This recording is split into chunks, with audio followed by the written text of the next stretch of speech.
Hello, good morning बच्चों।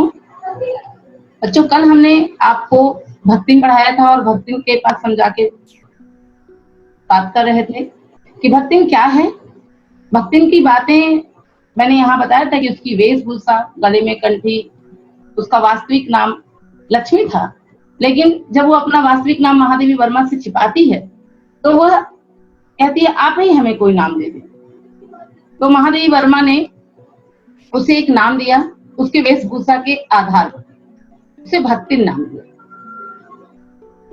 यहाँ पर बाल्यकाल की जो स्थिति उसकी होती है, लक्ष्मी की कहानी यहाँ से स्टार्ट होती है कि लक्ष्मी को नाम भक्ति नामकरण के रूप में नवाजा जाता है और वह बाल्यकाल से ही कितनी प्रताड़ित रहती है।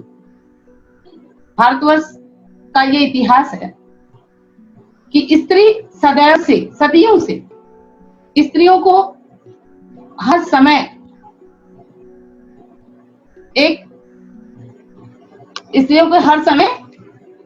एक अग्नि परीक्षा देनी पड़ती है। तो यहाँ पर भक्ति भी एक ऐसी लड़की है, एक ऐसे घर में जन्म लेती है जो जन्म लेते ही माँ से विहीन हो जाती है। माता का उसके देहांत हो जाता है।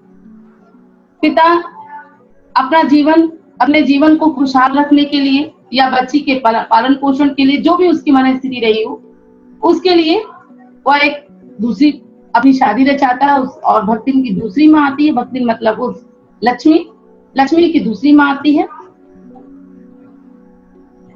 सौतेली माँ उसे प्रताड़ित करती है। उसे छुटकारा दिलाने के लिए पिता उसका जल्दी ही विवाह कर देता है। 9 वर्ष की आयु में ही उसका विवाह हो जाता है। 9 वर्ष के पहले ही 5 वर्ष की आयु, 5 साल की उम्र की इस लड़की कैसी रही होगी, उसकी मानसिक स्थिति कितनी परिपक्व रही होगी। लेखिका यहाँ पे बताना चाहती कि 5 साल की जो लड़की है वह वास्तव में कितनी परिपक्व होगी। और यहाँ पर उसका विवाह कर दिया जाता है और 9 वर्ष में उसे गौना मतलब होता है बेटा, शादी के बाद एक रस्म होती है। जब छोटी होती हैं लड़कियां तो शादी के समय उनका विवाह होता है, उन्हें विदा नहीं किया जाता ससुराल की तरफ। और जब वो बड़ी हो जाती हैं तो वह उसे फिर से उनको ले जाते हैं, तो वही गौना कहते हैं उसे। बहुत आजकल पग फेरे कहते हैं। लड़कियां आती हैं और चली जाती है, क्योंकि आजकल की लड़कियां थोड़ी बड़ी रहती हैं, लेकिन उस जमाने में बाल विवाह एक तरह से होता था। अब देखो इस लड़की की जो महादेवी वर्मा की काल्पनिक है या वास्तविक है, लेकिन उस समय की ऐसी कल्पना थी। उस समय जो स्त्री थी उनकी दशा कैसी होती थी। बचपन में जन्म जब लेती है तो माँ की मृत्यु हो जाती है और सौतेली माँ से छुटकारा पाने के लिए 5 वर्ष की आयु में उसका विवाह किया जाता है। 9 वर्ष में गौने होती है और जब वो ससुराल आती है तो ससुराल में भी उसका भाग्य जो है बलिष्ठ है, इतना ज्यादा बलिष्ठ कि उसका पति के द्वारा उसे हमेशा संघर्ष करना पड़ा। हालांकि कहीं पुस्तक में लेखिका ने ये नहीं दिखाया है कि उसका पति उसे मारता था, उसे प्रताड़ित करता था, लेकिन ये जरूर दिखाता है कि उसके किसी भी स्थिति को घर में वो जो भी संघर्ष करती है, उस संघर्ष में उसका पति उसका साथ नहीं देता है। उसकी सास, उसकी 2 जेठानियां जिन्होंने प्राकृतिक रूप से, सामाजिक रूप से क्या प्राप्त कर लिया था, पुत्रों को जन्म दे दिया था। और पुत्रों को जन्म दे देने से मानो उन्हें क्या मिल गया था, कोई विरासत में उन्हें सम्मान प्राप्त हो गया, क्योंकि पुत्र को जन्म देने वाली स्त्री सम्मान की पात्र हो जाती है भारतीय मान्यता के अनुसार। और बेटी को जन्म देने वाली स्त्री क्या हो जाती है, उसका सम्मान नीचे हो जाता है। आज भी हम अपनी इस कुरीतियों को देखें, हमारे भारतवर्ष में आज भी इसकी लड़ाई है। लड़की के जन्म लेते ही उस स्त्री को दोषी ठहराया जाता है। हालांकि विज्ञान इसको बता चुका है कि लड़की के जन्म लेने और लड़के के पुत्र और पुत्री के जन्म लेने में सबसे अधिक अगर दायित्व किसी का है तो पुरुष का है। लेकिन नहीं, सामाजिक मान्यता ऐसी है, समाज में जो कुकृतियां हैं उसे किसे झेलना पड़ता है, किसे संघर्ष करना पड़ता है? स्त्री को। यहाँ पर भी जो स्त्री है लक्ष्मी, वह भी शादी करके आती है, अपने ससुराल में नाना प्रकार के कष्टों को झेलती। जेठानियों के द्वारा सताया जाना, उनकी उपेक्षा, उनकी प्रताड़ना का शिकार बनती है। सास और जेठानियां मजे से आराम फरमाती हैं। घर की छोटी बहू होने के कारण सारा काम उन्हें करना पड़ता है। बैठ के खाना ऑर्डर करना सास को भी अच्छा लगता था, क्यों? क्योंकि जेठानियों ने उन्हें 2-2 पुत्र रत्न दिया था। और इस बिचारी के पास लक्ष्मी की 3 बेटियां जन्म लेती हैं। लेखिका यहाँ पे कहती है कि टकसाल, जैसे कि एक ऐसा खोटा सिक्का जिसमें कहीं कोई गड़बड़ हो जाए तो उसे लोग लेते नहीं, इस प्रकार से इस लड़की के लिए बताया गया। आपने कक्षा 11वीं में पढ़ा होगा कि लड़कियां तो घास फूस की तरह बढ़ती चली जाती हैं। मुंशी प्रेमचंद जी ने लिखा है कि यह कैसी सामाजिक स्थिति, सामाजिक सोच को की तरफ प्रहार किया है। यहाँ पर भी लेखिका सामाजिक सोच की तरफ कहती है कि लड़कियों के जन्म ले लेने से माता का अस्तित्व मिट सा जाता है। पति का कोई सहारा नहीं रहता। पति कभी नहीं कहता कि मेरी पत्नी को क्यों सताया जा रहा है। पति का कोई दायित्व नहीं बनता है कि वह अपने घर में अपनी पत्नी के साथ होते हुए दुर्व्यवहार का विरोध कर सके। अपने दम पर, अपने साहस के बल पर वह 9 साल की स्त्री संघर्ष करती है और प्रताड़नाओं को झेलती हुई वह क्या करती है, एक दिन कहीं न कहीं से लेखिका यहाँ पे बताती हैं कि लक्ष्मी का पति उसे बहुत चाहता था। अपने पति के स्नेह के बल पर लक्ष्मी में साहस बना रहा, चाहता था, मौन रहता था, ना वो माँ की तरफ बोलता था, ना तो भाभियों की तरफ से, जेठानी मतलब पति की भाभियां, उसकी तरफ से नहीं बोलता था। और धीरे धीरे क्या हुआ कि एक राज्य स्थापित किया उसने क्या किया, सबसे अलग होकर के अपने जीवन को एक नया मुकाम दिया। और जब वो ससुराल वालों से अलग होकर खुद का घर बनाती है, पति के साथ रहने लगती है, तो उसका नसीब साथ नहीं देता। पति का साथ अल्प आयु में ही पति की मृत्यु हो जाती है और पुनः उसके जीवन में घोर संघर्ष आ जाता है। मैं आपको भी सारांश बता रही हूँ। घोर संघर्ष आ जाता है। इस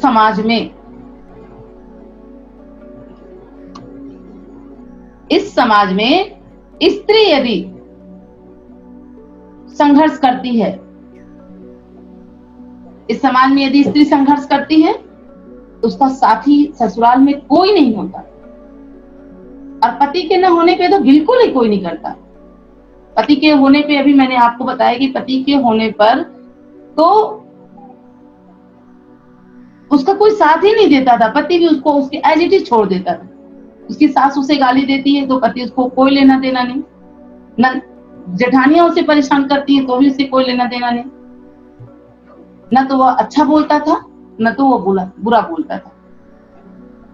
और अकेले दम पर स्त्री उस घर में, 9 साल की जो स्त्री है, वो अकेले दम पर अपने ससुराल में संघर्ष करती है। इसके आगे लेखिका लिखती है, महादेवी वर्मा लिखती हैं कि ससुराल में उसे स्नेह नहीं मिला, स्नेह की पिपासु भक्ति। न तो उसे मायके में भी माँ की मृत्यु के उपरांत जो सौतेली माँ आती है उससे भी उसे स्नेह नहीं मिलता। आगे की तरफ जब हम बढ़ते हैं तो देखते हैं कि वह अपने परिवार से छुटकारा पाने के लिए अलग होती है और अलग होने पर विधाता भी उसके साथ नहीं रहते और उसको विधवा कर देते हैं। और हमारे समाज में विधवा स्त्री का कोई वजूद नहीं। समाज, घर, परिवार कोई साथ नहीं देता। यहाँ पर खुद अपने नसीब के संघर्ष को वह स्वीकारती है और अपने बलबूते, अपने परिश्रम के बल पर, जिसको कहते कर्म प्रधान, अपनी कर्म प्रधानता के बल पर वह ससुराल वालों को क्या करती है, जबरदस्त मुकाबला देती है। जेठानियां लक्ष्मी की दूसरी शादी करने का षड्यंत्र रचते हैं कि जैसे इसकी शादी हो जाए। जैसे आप जानते हैं कि हमारे समाज में स्त्री को पति के संपत्ति का अधिकारिणी माना जाता है। शादी जब भी किसी स्त्री की होती है तो जिस घर में वो आती है उस संपत्ति की वह स्थायी मालकिन होती है, उसे कोई ऐसे नहीं निकाल सकता। लेखिका यहाँ पे बोलती है कि इसका खटका रहता है जेठ को, और वो चाहते हैं कि जब ये यहां से निकल जाएगी तो इसकी सारी संपत्ति हमें मिल जाएगी। इतनी बड़ी साजिश। और आमतौर पे हम आज भी अपने परिवार में देखते हैं, अपने समाज में देखते हैं। आप सभी का घर है, आप भी इस समाज षड्यंत्र को कहीं ना कहीं आप किसी कोने में देखते हैं। वही चीज यहाँ लेखिका भी लिखती है कि घर उनकी लक्ष्मी की दूसरी शादी करने के लिए उसके घर से निकाल कर उसकी संपत्ति हड़पने की साजिश के तहत अनेक संघर्ष करना पड़ता है लेखिका की पात्रा को। लेकिन जेठ उसमें क्या नहीं हो जाते, सफल नहीं हो पाते, और अपनी दूसरी शादी से बचने के लिए लेखिका की जो नायिका है लक्ष्मी, उसे त्याग करना पड़ता है। चूड़ा कर्म करके बाल मुड़वा देगी, कुरूप लगने लगेगी। स्त्री का सबसे बड़ा सौंदर्य बाल से मानते हैं, तो अपने को कुरूप बनाने के सन्यासियों जैसा वेश धारण कर लिया, वह बाल मुड़वा देती है और क्या हो जाती है, सन्यासी रूप धारण कर लेती है। अपने संघर्ष को स्थायित्व रूप से स्वीकार कर लेती है। अद्भुत विलक्षण व्यक्तित्व वाली स्त्री भक्तिन अद्भुत व्यक्तित्व वाली है, स्वाभिमानी, संघर्षशील, कर्मठ, दृढ़ संकल्पों से भरी हुई। उसने दृढ़ संकल्प कर लिया था। इस मायके में तो उसे सम्मान नहीं प्राप्त हुआ, ससुराल में भी न तो उसका पति उसका साथ दिया, न तो परिवार ससुराल वालों में किसी ने उसका साथ दिया। अपने दम पर उसने दृढ़ संकल्पता के कारण उसकी असहज स्त्री ताकत उसे मजबूती प्रदान करती है, और अंदर से जब वो अपने गुणों से, इन्हीं गुणों के कारण, अपने व्यक्तित्व के कारण, दृढ़ संकल्प के कारण, अपनी कर्मठता के कारण, पितृसत्तात्मक मान्यताओं, छल कपट से भरे समाज में वो अपनी बेटियों को हक की लड़ाई लड़ती। अब देखिए, स्त्री है, स्त्री को स्त्री के लिए लड़ाई लड़ना पड़ता है। अभी तक तो उसने अपने संघर्ष के लिए लड़ा, वो अपने लिए साम्राज्य तो कौन सा स्थापित करेगी। खेत खलिहान में जो काम करती है, अपने लिए 2 रोटी पाती है, और उसके बाद वो अपने बच्चियों को स्वावलंबी बनाना चाहती है। वो नहीं चाहती कि उसकी बेटी किसी के मुहताज हो। और अंत में क्या करती है, लड़ाई लड़ते हुए वह अपनी बेटियों की जिंदगी में किसी का हस्तक्षेप नहीं चाहती। वह नहीं चाहती कि कोई उसका जेठ या कोई समाज का व्यक्ति आए और उसकी बेटियों पर हस्तक्षेप करे, क्योंकि उसे जीवन के अनेक कड़वे अनुभव उसे पता थे। जीवन के अनेक कड़वे अनुभव के कारण वह बेटियों के हक की लड़ाई को लड़ती। वह कहती है कि मेरी मृत्यु के बाद हमारी संपत्ति का स्थायित्व किसको मिलेगा? हमारी 3 लड़कियों को मिलेगा, हमारी बच्चियों को। लड़कियां भी उसके साथ माँ का हाथ बटाती हैं।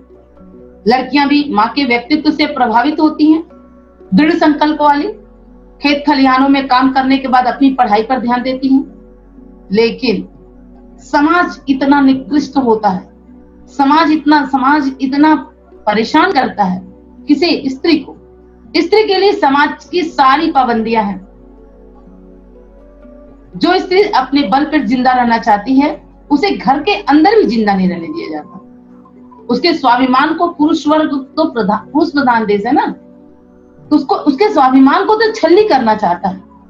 बात बात तो उसे विद्रोहात्मक उस स्वरों के द्वारा, दमनात्मक प्रवृत्तियों के द्वारा, या मैं ये कहूं कि ऐसी बातों, ऐसी व्यंग्य बौछारों को करने के बाद उसका आत्मबल नीचे करना चाहता।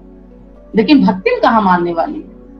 महादेवी की भक्तिन गृहस्थी संभालने के बाद वह आगे बढ़ते चली गई, लेकिन दुर्भाग्य से कोई पीछा नहीं छुड़ा सकता। दुर्भाग्य ऐसी चीज है कि भक्तिन के जीवन में दूसरा मोड़ आता है, और वह दूसरा मोड़ क्या है मैं आपको कल बताऊंगी बच्चों। आज के लिए इतना ही। धन्यवाद, नमस्कार।